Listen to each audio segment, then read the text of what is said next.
Hi, I'm John Maxwell. When the top companies in the world are looking for trainers, speakers, and coaches, there's one name that stands above the rest, and that's Maxwell Leadership. Our certified team members have gotten proven results for companies all over the globe, and our reputation, I'm proud to say, is second to none. Some of our members have risen to the top of their profession, including the one you're going to meet today. I proudly introduce you to my friend Bob Fabian Zinka. Welcome to the Leadership and Success Podcast with your host, Coach BZ. If you need to develop into a better leader, this podcast is for you. If you want to achieve a greater level of success, this podcast is for you. His mentor, Dr. John C. Maxwell, said it best: everything rises and falls on leadership. We hope to inspire you today and provide you with an insight that has the potential to positively impact the trajectory of your life. Welcome to the Leadership and Success Podcast.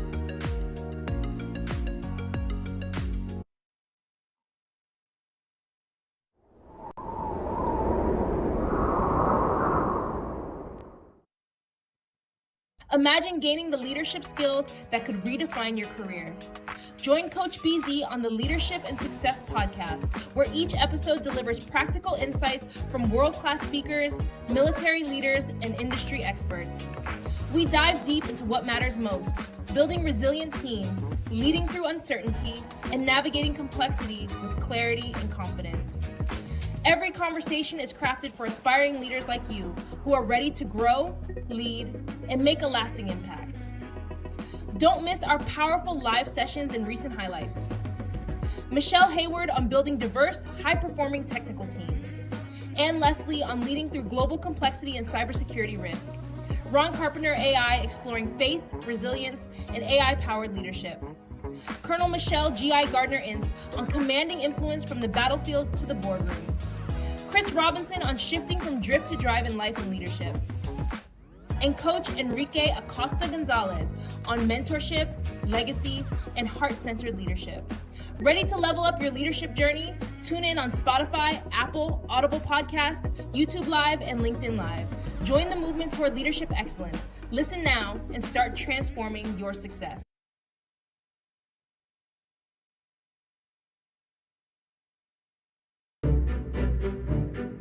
This is a story about the power of a story.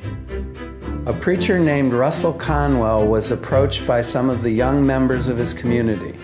They couldn't afford college but wanted to learn, so they asked him to teach them. This started Conwell's mission to create a college for deserving young people who might not be able to afford other schools. He went out and raised several $1 million to create Temple University. How did he do it? By telling the following story more than 6,000 times all over the country. It's a true story. It affected him deeply, and it had the same effect on his audiences. Maybe it will affect you, too. The story is called Acres of Diamonds. It goes like this. There once was an African farmer who heard tale of another man who made his fortune when he discovered diamonds. The farmer was thrilled. He sold his farm and excited haste set out to search for diamonds of his own. He spent the rest of his life wandering the continent, searching and searching. Then one day, years later, penniless and defeated, feeling like a failure, he drowned himself in a river. One day, many years after the man had sold his farm, the other man who had purchased it from him was crossing a small stream on the property when he noticed a brilliant flash of blue and red light glinting on the bottom of the stream. He bent down, picked up the stone, admired it in the sunlight, and decided to bring it home to adorn his mantle. A few weeks later, a friend visited the farmer. He noticed the stone on the mantle and nearly fainted. "Do you know what you have here?" inquired his friend. "No," said the farmer. "I thought it was a pretty crystal." It was one of the largest diamonds ever discovered. And so the original farmer had given up everything for diamonds when he had acres of them beneath his feet all along. He simply needed to recognize diamonds in the rough, the acres of diamonds he already had, in order to make his wildest dreams come true. That story did for Dr. Conwell what it teaches all of us. It empowered him to mine the diamonds in himself, to discover his new capacity, to create a new place, one that would mine the diamonds of students for years and years to come, all by sharing this story with different audiences and passing on the gift of this simple idea. Each of us right now stands in our own acres of diamonds. Welcome to Where Diamonds Meet.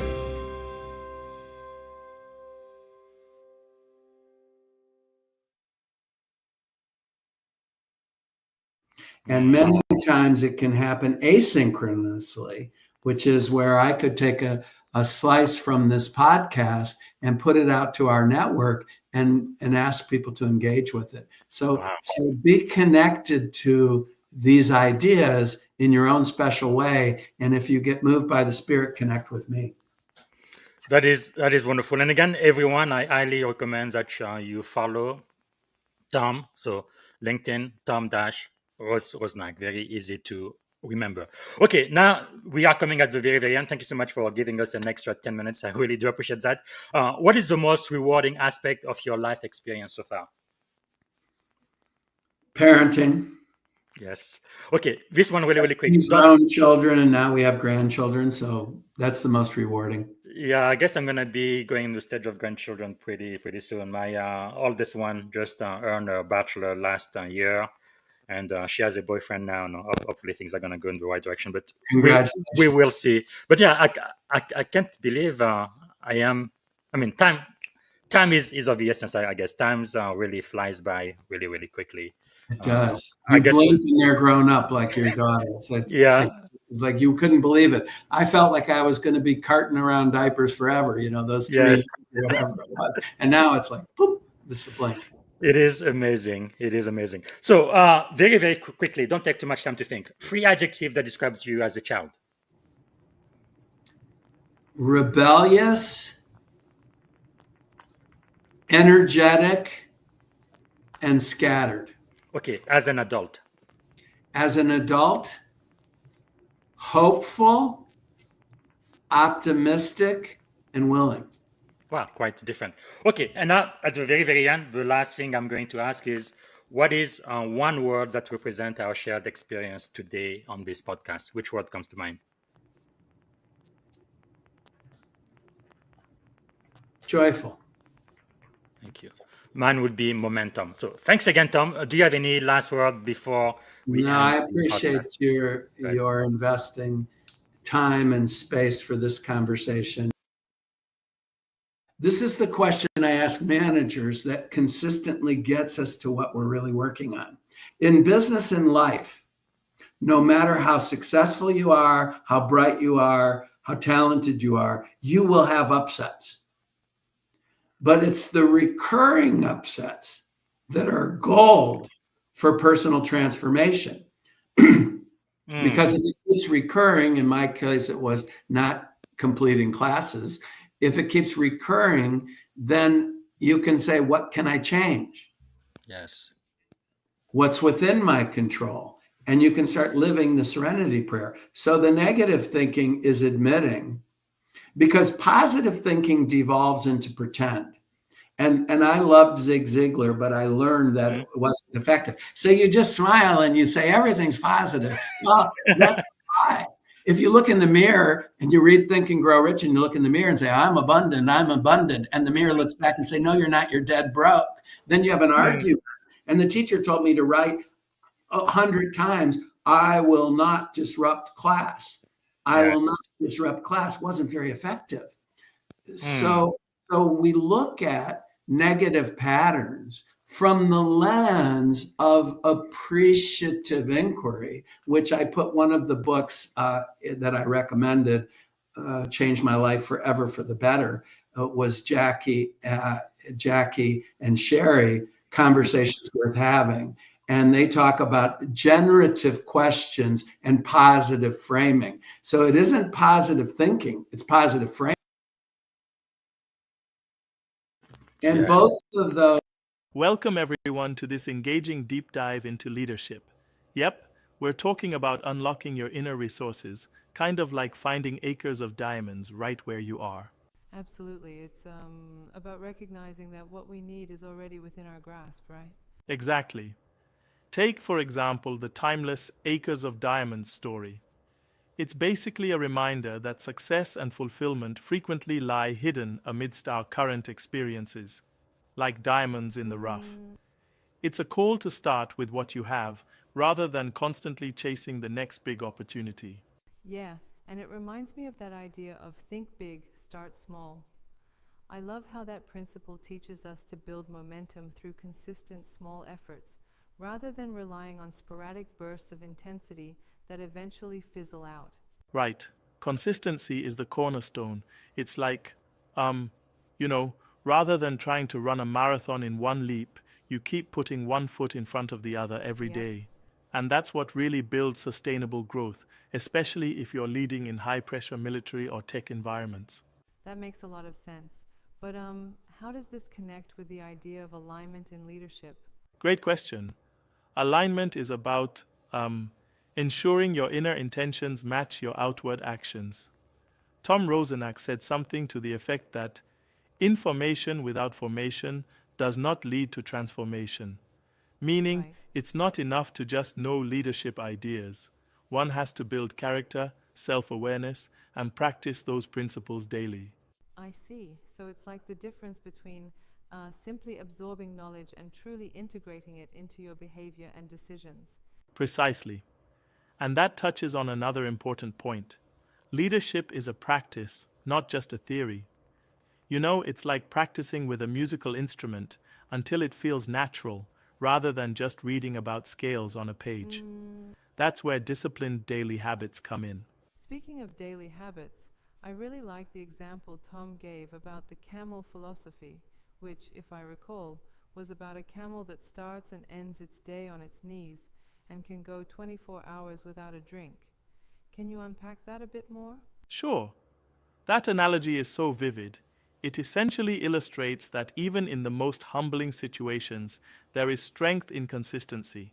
Yeah. It highlights that profound change happens not in dramatic one-off leaps, but in everyday, deliberate actions. Yeah, it really reframes change as a process rather than a dramatic event. But I wonder, some might argue that big, intense bursts can sometimes break through inertia. Do you think there's room for intensity, or is it really all about consistency? I appreciate that challenge. Intensity does have its place, but it's like, think of it as ignition, a spark to get you started.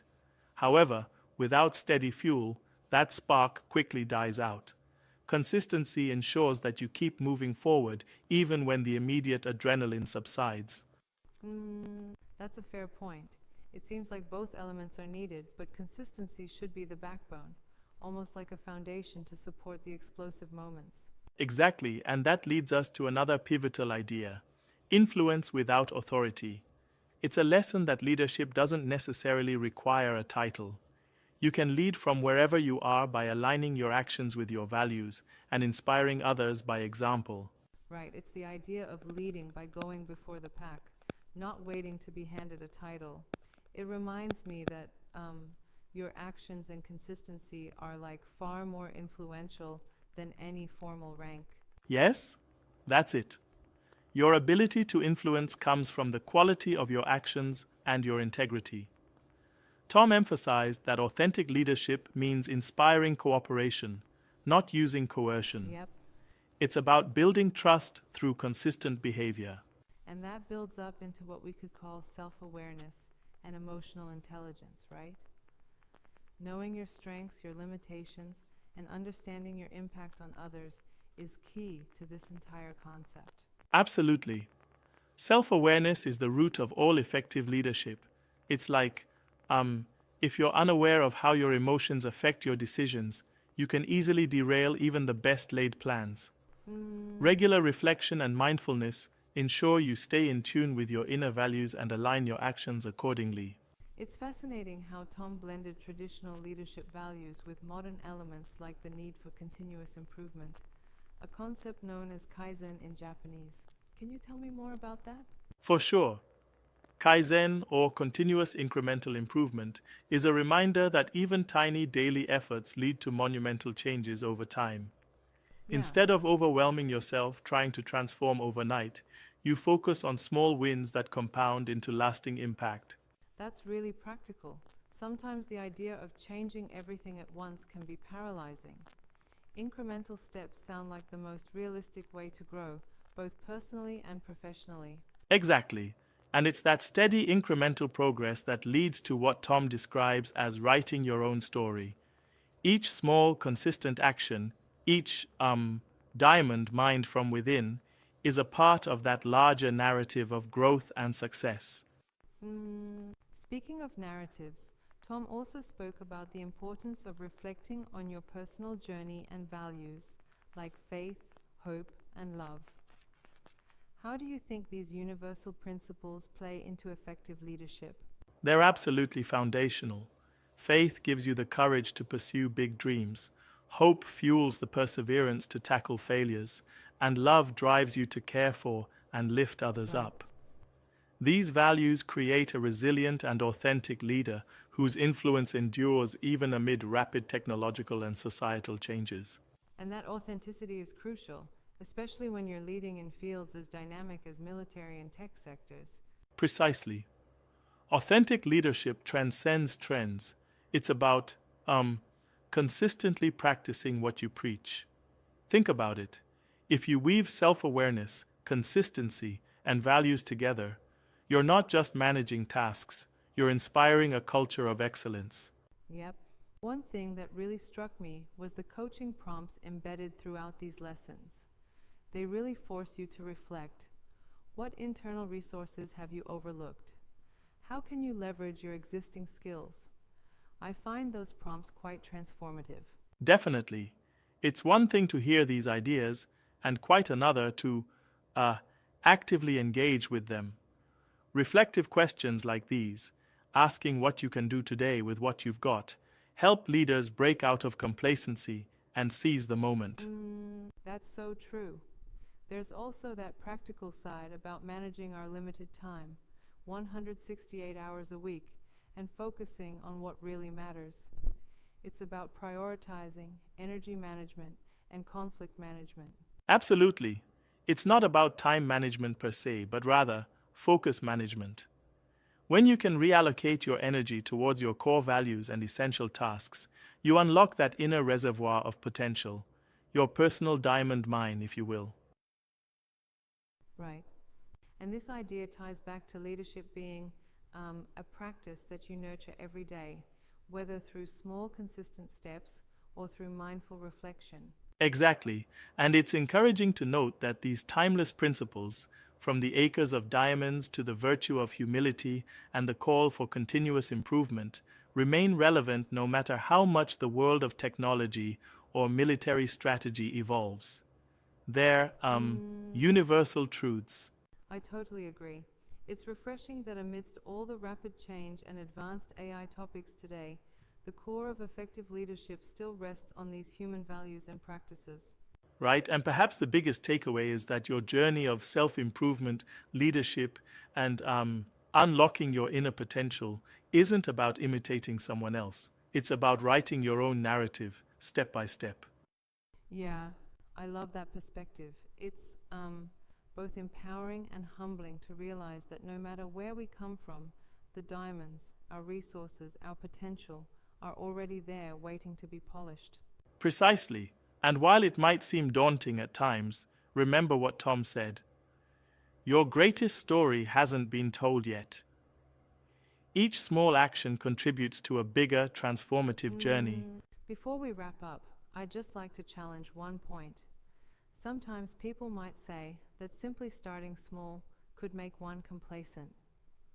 What would you say to those who argue that small steps might trap you in incrementalism instead of aiming for big, bold moves? I get that concern, but I'll respectfully argue that small steps are the only sustainable foundation for bold moves. Without those consistent, tiny improvements, the bold moves often lack durability. Exactly. Bold moves are built on the stability that small, practiced actions provide. That perspective truly invigorates the idea that leadership in all its facets is a journey rather than a destination. Summing it up, it's about harnessing your inner resources, maintaining consistency, aligning values with actions, and practicing every day with humility and courage. And remember, your inner diamond awaits discovery. Yes, indeed. Thanks for this enriching conversation. It's been a pleasure unpacking these timeless leadership lessons that blend tradition with modern practicality. Absolutely, thanks for joining in. And to all our listeners out there, dig deep, start small, and keep polishing your unique diamond. Until next time, keep leading with heart and purpose.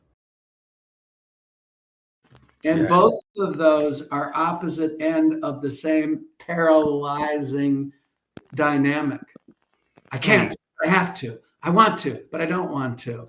And so what we're saying is identify it and express it in the smallest way possible and trust that it will impact the world, Wow. at least this section, your acres of diamonds. Yes. And someone else might not know about it. You might not be famous like John Maxwell, but if you can lead one person to a better life, that's a good mission, because that one person Wow. wandering in circles till they met you. That is powerful. So along those lines, then, if you had one and only one day to live, what would you have liked your final contribution to be? I would like to echo Paul, which is to say, I've run the good race, and it includes all of the junk, but it transcends it. And, just to say, thy will be done. Wow. That is powerful. That is powerful. I think as a nation, we need to spend more time reflecting instead of just reacting all the time. One thing I started doing after maybe the end of this year is to stop listening to the news, because it kept driving me crazy. Every day there was something happening that was just bunker. But it's like we get so distracted, I guess, charged, and It brings you back to the serenity prayer, doesn't it? yes. You're listening to the news and you can't do anything about most of it, and it numbs you to what you can do. Here's a recommendation I have, and I'm going to admit a failure, but if enough people are willing to do it. In Lent, I tried to do a digital fast. And what that was is it didn't mean don't check email or don't use any electronics, but it meant YouTube videos, even inspiring ones, and less connecting electronically and more quiet time. And I'm telling you, I was restless. Wow. I was really, really restless. That is quite powerful. Having time to reflect and focus on your mission, your purpose. Okay, we are almost toward the end. The seventh segment was and then it became positive. I would have better relationships, and I've now been married 40 something years. And I remember I had a sponsor. I'll never forget this. And it was before I knew about momentum process, but it was the momentum process. And that was, I was at Marquette University. I wanted to change the world. I wanted all these things, but I couldn't even get to class. I was hungover. And when I decided to get sober, I wanted this great big plan. And I remember now what he said to me. And I laugh because I call him a crusty old Irishman, but he was probably 40. And when you're 20, they seem old when they're 40. They're now significantly less than me. But here's the example. He said, can you get to a meeting today? And that didn't seem big enough for me. Then he said, can you do 90 meetings in 90 days? And that seemed too big for me. He said, don't worry about 90 meetings. Worry about today. Then worry about the next day meeting. And then I learned the definition. You said earlier about how simple these things are. Here's a simple one for you. He said, adopt the camel philosophy. I said, what the F is the camel philosophy? And back then I used that kind of language. I don't anymore. What the F is that? And he said, a camel begins and ends each day on his knees and can go 24 hours without a drink. Wow. And that was all the philosophy I needed. And then when I started thinking, well, what kind of Ah, job do I have? But I had the cloud of alcohol off me just for a day. And then it became 40 plus years. So before I knew about wow. teaching momentum, I learned about momentum. We process it. And Wow. processing is holding love, which is what we want, conscious, active, and present when anything else surfaces. And it's going to surface regularly. Wow, that is quite powerful. Again, simple but powerful, especially when you put it into action. Could literally be life changing. Wow. So you mentioned the serenity prayer, right? Which I believe is God grant me the serenity to accept the things I cannot change, the courage to change the things I can, and the wisdom to know Yes. the difference. Yes. Wow. And so, how do we make it practical in our momentum? Is always start with self awareness Hmm. because we think things are out of our control that aren't. Wisdom is important so that what wisdom means is learning to discern the difference. And then courage is having, it's not the absence of fear, it is having the heart to face the fear and do what I can do. Hmm. So this is, I'm looking at my tile, not yours. My first inclination, even after teaching this all these years, is to make a list of all the things I can't.